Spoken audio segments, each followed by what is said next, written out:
This is a short video on stories to introduce you to a framework called the ABT framework, which is a great way to start to narrow down a narrative into a very, very quickly understandable narrative.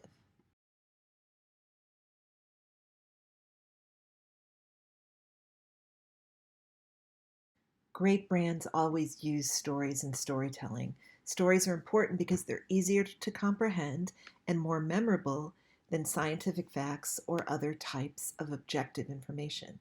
They convey information in an accurate, attractive, imaginative, and memorable way, and they also create emotional ties between the brand and the person reading the story or hearing the story or watching the story.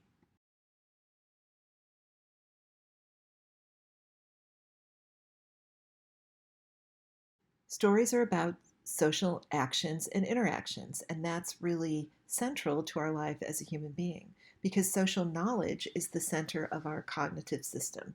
We understand information that we get via our relationship to the social world. And so, knowledge of the physical world, which is often the scientific information attributes of a brand, is almost always taken with reference to human concerns. So we interpret any type of objective information in terms of what this information means to me.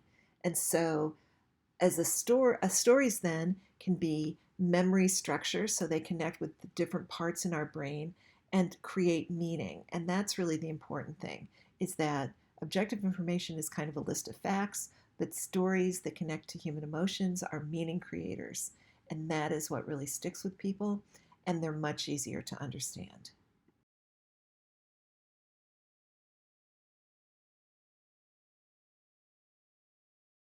So, Randy Olson, who is a marine biologist turned storyteller, uses a tool, created a tool called the ABT narrative template.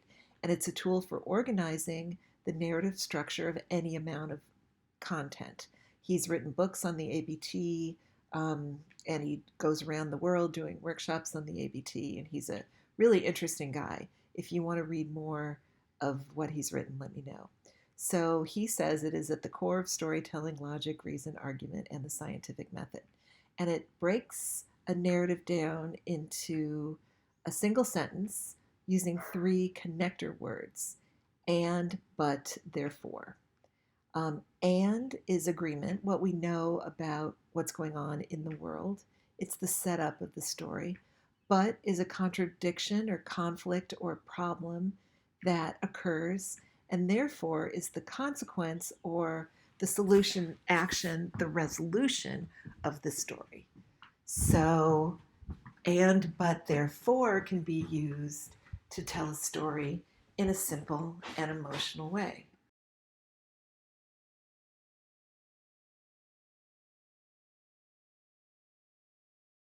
So we can also think of and, but, therefore as the three acts in a play or the three beats in a story. And is the setup.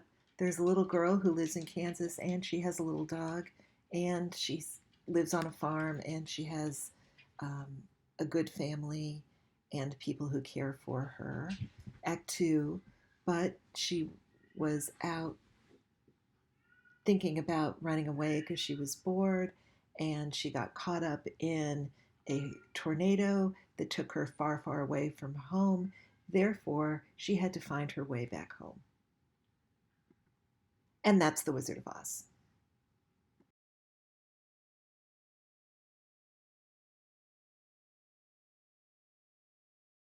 And is where the story starts. Cinderella lived with her father and wicked stepmother and her stepsisters, and she really wanted to go to the ball, but she didn't have the right dress or the right clothes. Therefore, she relied on her fairy godmother to do magic to allow her to go to a ball. So that's kind of the first part. And then we have the whole second part, right? She had a great time at the ball, but she had to leave by midnight, and the prince couldn't find her after she left. Therefore, he had to use the only means that he had, her glass slipper, in order to figure out who she was, and then everybody lived happily ever after.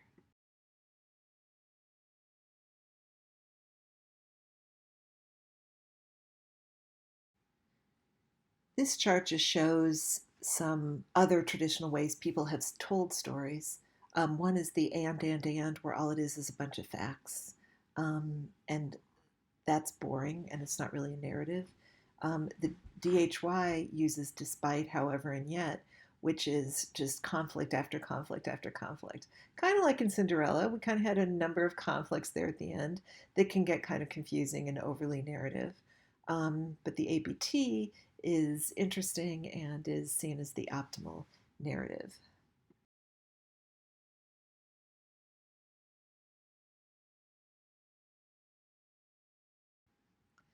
And here are two ABTs of speeches. Abraham Lincoln's Gettysburg Address. We are a great and mighty nation, but are now engaged in a civil war. Therefore, it is up to us, the living, to make sure that these men lost on the battlefield did not die in vain. And Martin Luther King Jr.'s I Have a Dream speech. 100 years ago, Lincoln made us a promise, and part of it has been fulfilled, but a century later, most of the problems continue for African Americans. Therefore, we are here today on the Mall to continue the effort.